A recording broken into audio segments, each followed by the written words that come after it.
Sono Sanjeev D'Emilia e sono il fondatore di Malini. Abbiamo deciso di chiamare così il nostro brand perché mia nonna si chiamava Malini, per cui abbiamo deciso di dedicare a lei questo nome perché rispecchia in maniera perfetta la filosofia di Malini. Mia nonna, come mia madre, la parte creativa del brand, era una persona molto eclettica, sempre come mia madre, per cui era una creativa, ma una creativa in tanti campi. Le piaceva cucinare, anche lei il design, faceva collezioni di tessuti indiani, soprattutto era molto verticale sull'artigianato. Anche mia nonna, le piaceva le cose sempre fatte a mano, le cose non perfette, fatte a macchina, non avevano senso per noi. Per cui, per rispecchiare perfettamente la filosofia del brand, abbiamo deciso di dedichiamolo alla nonna Malini.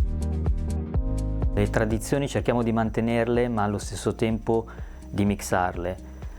Diciamo che il brand è anche un po' un riflesso di me stesso. Io sono metà indiano, metà italiano, per cui voglio che la stessa cosa sia nel mio brand, un mix omogeneo di italiano e indiano, per cui magari prendo le lavorazioni tipiche indiane, che a volte sono un po' troppo ricche, e le mixo con lo stile italiano, che diciamo che è un po' più minimo, un po' più semplice, ma molto elegante.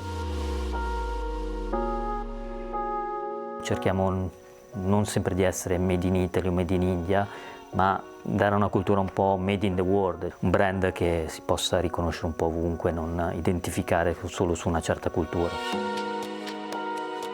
È stata un'avventura con alti e bassi molto forti, e anche questi alti e bassi mi hanno fatto capire che questa era la mia strada. Ho voluto comunque continuare perché ho visto cosa potevo creare.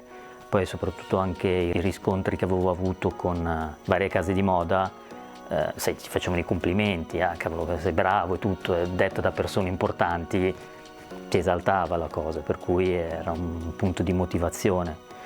Poi una cosa che mi dava molta carica era quando vedevi le tue creazioni, le tue sciarpe in giro per strada.